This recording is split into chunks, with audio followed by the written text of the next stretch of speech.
Welcome to the Fantasy Footballers Just the Tips. I'm your host for today, Jason Moore, and we are continuing this mini-series to give you a deeper look into some of our research projects. Today, we're looking at wide receiver metrics that actually matter. So click that subscribe button and let's get into it. The wide receiver position is arguably the deepest and the sexiest position in fantasy football. Winning your week on a bomb touchdown or the wide receiver who explodes for 150 and 2 while your opponent wallows in their pee-stained pants, it's one of the best feelings in this silly game we play. Now, depending on your league format, you likely need 3 or more quality wide receivers to truly stand out from your league mates. With a ton of leagues like ours, starting 3 wide receiver or 2 flex spots, stockpiling high upside wide receivers is on everyone's to-do list while they're drafting. So what statistics should we be paying attention to at the wide receiver position? Which ones actually matter for fantasy football? And who are some undervalued receivers to target in 2025, maybe based on this data? So there's a couple ways to approach this, but simply put, we're interested in what matters for wide receiver fantasy points for your roster, right? Like, isn't that the goal? There are so many advanced receiving statistics out there, it could be really confusing to sort through all of them or even know what half of them are detailing. And this is an important point to start with. Statistics can be descriptive, here's what's happened, but not necessarily prescriptive, here's what will happen. This is where we get into all sorts of trouble scrolling on social media and we see one statistic posted that we assume means, oh, my wide receiver is about to go off, or this wide receiver sucks.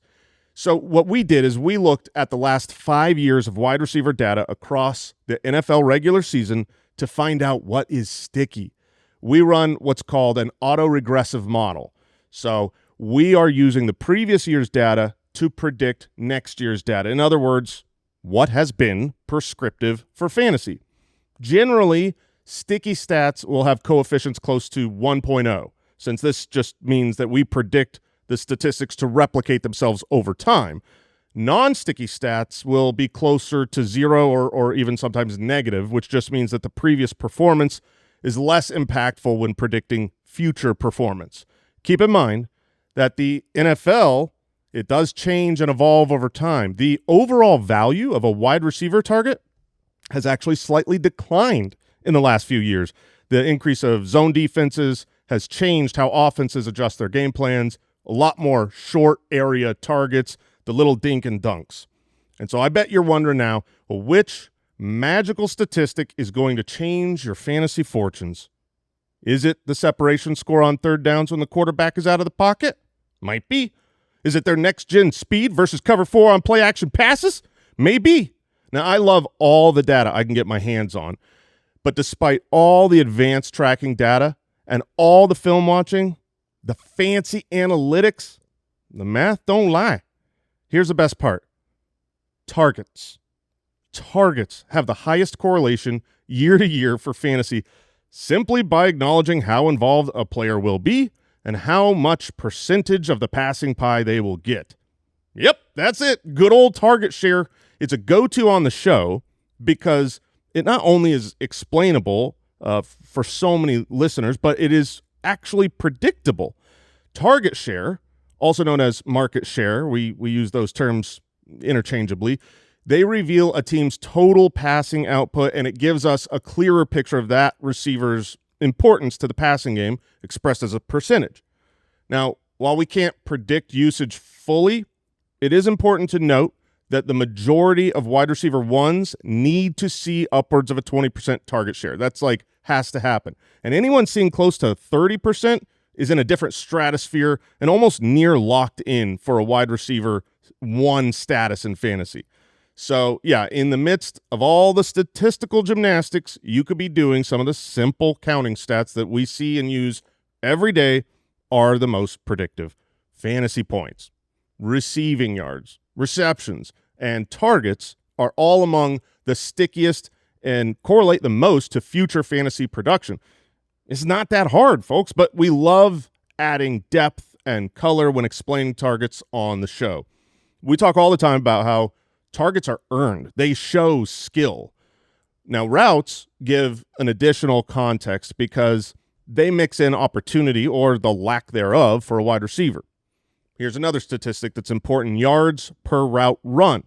That gives a well-rounded figure to work with, as we're able to simply divide the total receiving yards by the number of routes that they run on the field. It's less prone to outlier skewed stats like yards per target or yards per reception, but it's still not perfect. Yards per route run needs nearly 11 games or 180-plus routes to start to stabilize for wide receivers.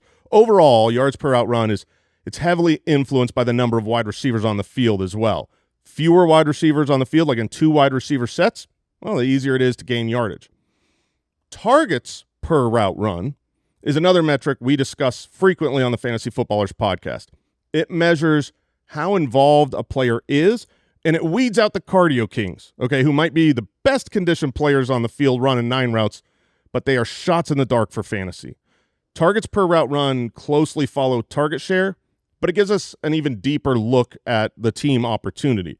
When this player is running a route, how often does their quarterback look their way? Anything sub 20% is not optimal when you compare it to other wide receivers. At its core, targets per route run is a measure of efficiency. It tells us the player's ability to either get open or be part of the offensive scheme. Here's a cool stat. Since 2006, yes, before many of you were playing fantasy football, 92% of receivers who finished as a wide receiver 2 or better, a top 24 wide receiver, had a targets per route run of at least 20%. So that's a benchmark we look for, 92%. Apart from these metrics, we need statistics like catch rate, yards per reception for projection's sake, but for prediction's sake, it honestly doesn't tell us a whole lot about wide receiver 1's status. The catch rate of a wide receiver shows how many of those targets they get converted into receptions, but not necessarily the quality of those targets from their quarterback. Year-to-year fluctuations happen all the time in catch rate, and depending on where they see a target on the field, it greatly changes. Now, touchdowns are very, very important, but touchdowns scored are often not sticky because they vary so much year to year. A player might find the end zone a couple of times, or they might A.J. Brown and just keep falling down at the 1-yard line, setting your quarterback up for a tush push, all based solely on luck. Other noisy statistics that we don't care so much about: contested catch rate, drop rate. Even though we love making fun of huge, it doesn't really matter. Passer rating when targeted, that is a fun statistic for a tweet. Doesn't really matter. I will still tweet about it, though. We would not call those statistics worthless, but instead they fill in background details rather than being the main part of the painting. So now that you know what matters for receivers, here are a couple undervalued pass-catching situations worth targeting in your drafts. Number 1, Josh Downs. His usage last year suggests he's a wide receiver 1, a 26% target share, right below Jamar Chase. He was targeted on 30% of his routes, right below Drake London. He saw 30% of Indy's first read targets, right below CeeDee Lamb.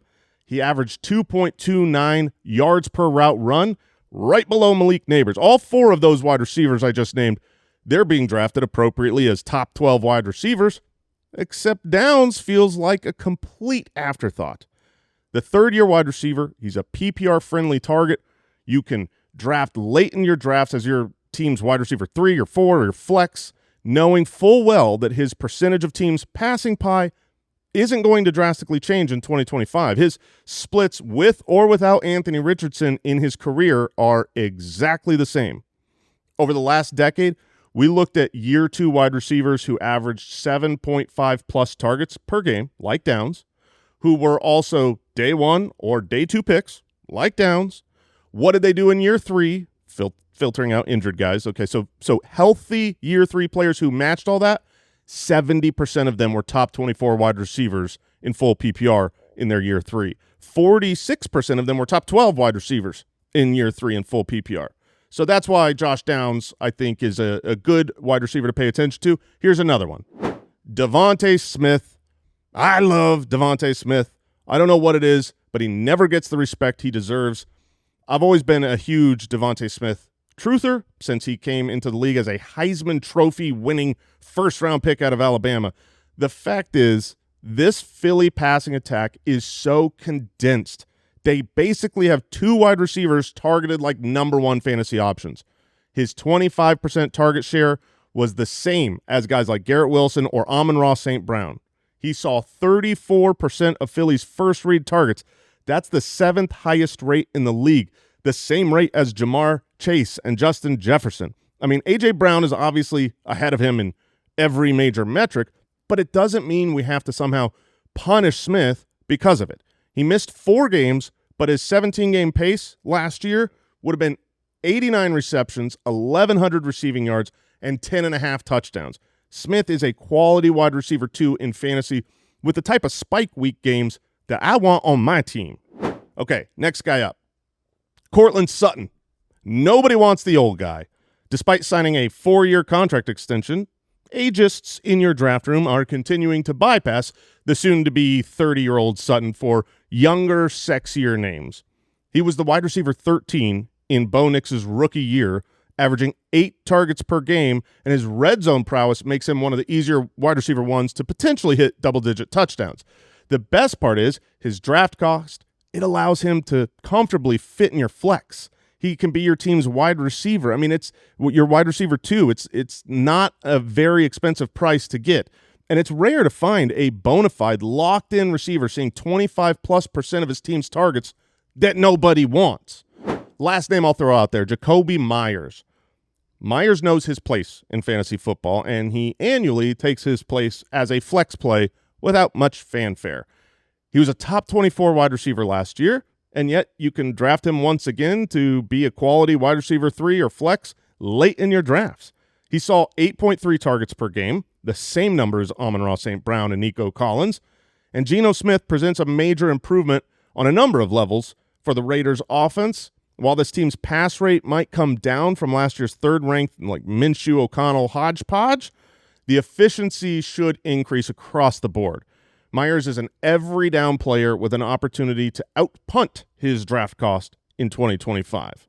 When the season starts, you are going to get bombarded with so many statistics that it could be tough to figure out what matters and what doesn't. At the wide receiver position, don't overcomplicate it. Targets, target share, and per-route metrics are the easiest to digest and the easiest to project successfully moving forward. Thanks for watching, and if you want access to all the fantasy footballers' draft information, check out the Ultimate Draft Kit at ultimatedraftkit.com. Let us help dominate your draft this year. We'll see you next time.